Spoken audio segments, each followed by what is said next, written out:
Welcome to another episode of Shaw Sports and Faith, SSF, and what we're talking about today is the hate against Jayson Tatum has to stop. The hate against Jayson Tatum has to stop.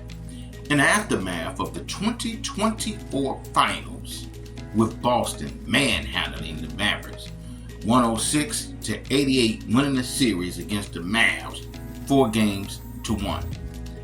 The Celtics has been the most dominant team all season long, with the best record in the league, which was 64-18, with an average margin of victory of 11.3 point differential. The Celtics had a 10.7 point differential for the regular season and the playoffs. The Celtics had the number 2 offense and the number 2 defense in the NBA this season. The Celtics were 16-3 in the playoffs. The 11.3 point differential this season is the fifth most among any NBA champion. The fifth most among any NBA champion. The Celtics set a record by winning 19 games, 17 in the regular season and 2 in the playoffs, by at least 25 points. The Celtics had the number 1 offensive efficiency in NBA history with 122 points per 100 possessions. The Celtics had the 4th best offense in NBA history. Jayson Tatum, who was ranked coming into this season as the 6th best player in the NBA by if you go according to ESPN Top 100 list. With the league desperately looking for a new face of the league, with LeBron James being the face of the league for probably 14 years of his career, 12, 14 years of his career. And now the guy pushing 40 at 39 years old, still playing pretty well for a guy 39 going on 40, giving you about 25, I'm thinking, 7-7 on like 52% shooting. I'm talking about he played really well, exceptionally well for a guy his age. But you can see the decline in this game as you expect for a guy 39 years old. Maybe not as quick, maybe not as fast, still jumping well, but not jumping as well. And although he's playing pretty well with his averages, he don't have the impact on the game as he did during his prime. And so with that being said, the team is not winning as many games. They're not as successful as they used to be. You know, the year before they went to the Western Conference Finals, but lost against Denver, who swept them. This year they played pretty solid, but Denver was just still a little bit too good in beating them 4-1. So now the league, knowing that LeBron is on the decline, knowing that his time is almost up, they need a new face of the league. You got Stephen Curry, who's 35, still shooting that ball real well, still handling, still one of the better players in the league. But you can see a slow decline in his game. Not quick, but a slow. But also his team is not as good. So you don't expect Curry to win any more championships. And again, with the slow decline, very slow decline, should I say, you gotta expect him to keep declining. So you know, with LeBron being the first and Steph right up there at the second, you know you need a new face of the league. And you had Kevin Durant as the villain, who I thought at one point for about 3-4 year span, he was the best player in the league. Although they never promoted him as the best, maybe because of his going at it with the media, but he was a good villain, so he is going on decline. Still playing well, but he's going on decline, and this team is not winning. So the league, to continue his brand going forward, they need a new face of the league.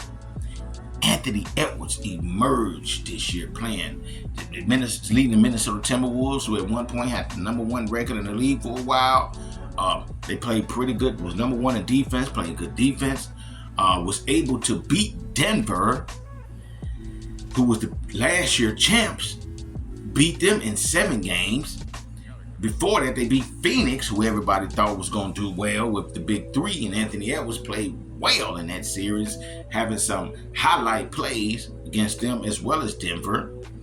But when they went up against the Mavs was just too much for him, beating them 4-1. But you see the superstar rise in Anthony Edwards, and you see him having a great leaping ability and exciting game with the athleticism, and then he has the confidence to go with it as well as the look. You're like, okay, the league has their face. But Jayson Tatum was that guy, always just glimpsing and jumping out at you like he could be the guy that could promote. I mean, he's playing for one of the greatest historic teams of all time in the Boston Celtics. Jayson Tatum got the look. You don't hear anything about him on off-court good, and I hope that continues. He has the game. He has the personality. So you're like, the thing that he don't have behind him is the hardware. He don't have championships. He don't have the MVPs, but he has the game. He has the commercials. So they trying to put him out there. The league needs him to win a championship.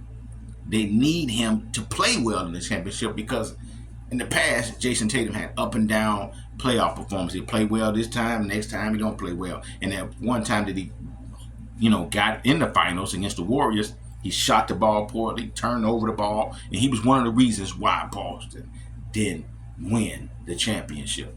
So Jayson Tatum, this year, going into this season, as Boston made some great trades, getting Kristaps Porzingis, trading away the leader of the team, who I thought would hurt him, until I seen they got Drew Holiday, one of the best defenders in the league. He comes to the team. You also get Jaylen Brown getting better, Jayson Tatum getting better. You got Derek White, Al Horford. They had a really, really good team. So they was the favorites. But the question was, would Jayson play well? Would Jayson do enough in the playoffs and in the champion, and hopefully if they make it to the championship game, to get them to the top, to the mountaintop when it comes to the NBA? Because he's known for having up and down games, and he had a bad finals performance that leave a bad taste in everybody's mouths. So the media criticized Jayson really tough, gave him a hard time. And so everybody was like, can Jayson do it? Some people was picking, when Dallas went to the championship, some people was picking Dallas because of Kyrie and Luka. And they just afraid like Jayson ain't gonna show up and Jaylen might not show up.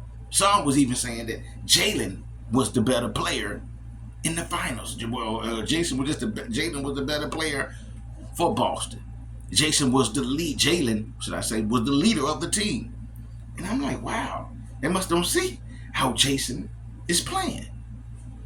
And Jayson in the Eastern Conference Finals outscored Jaylen, out-rebounded Jaylen, got more assists than Jaylen. But yet Jaylen gets Eastern Conference Finals Larry Bird trophy. That was a head scratcher for me. And now people say, oh, he's the best player.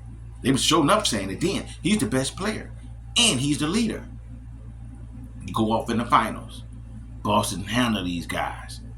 Jaylen is playing well, defending well, but so is Jaylen. Jayson ended Game 5 having more points, 31 points, 11 assists, like 8 rebounds. I'm like, wow, this guy definitely should get Finals MVP. And so, again, Jaylen Brown gets Finals MVP. I happen to look at the numbers. I'm like, Jayson Tatum numbers is better. Let's compare the two. Jayson Tatum for the playoffs is averaging 25 points per game, 9.7 rebounds, 6.3 assists on 42% shooting. He didn't shoot the ball well, but his numbers is pretty good. Compared to Jaylen Brown's playoffs numbers, where Jaylen Brown gives you 24.6 rebounds, 3 assists. Only thing he's doing better than Jayson is shooting a little bit better on 51% field goal shooting. Well, let's go to the Eastern Conference Finals where Jaylen Brown got the Larry Bird trophy. Where Jaylen Brown averaged 29 points per game, 5 rebounds, 3 assists on 51% shooting. Not bad. But you look at Jayson Tatum's Eastern Conference Finals numbers. 30 points a game for Jayson Tatum, 10 rebounds, 6 assists on 46% shooting. How did Jaylen Brown get Eastern Conference Finals MVP over him? But then I look at the finals stats. Jaylen Brown averaged 20 points per game, 5 rebounds, 5 assists on 44% shooting. Solid. It was a team effort. Everybody played well just about for Boston.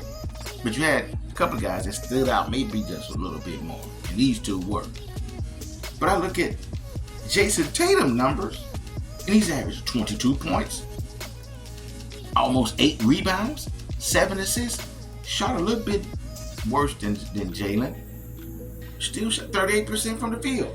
How, Sway, did Jayson Tatum did not get Finals MVP or Eastern Conference Finals MVP?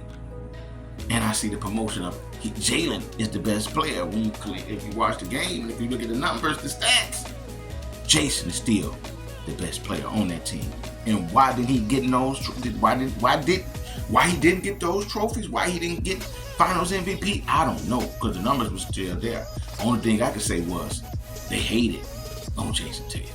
They hated on your boy Jayson Tatum because he definitely deserved it. Like, share, subscribe, comment, tell me what you guys think, and I'll be sure to hit you back in the comment section. Peace and love.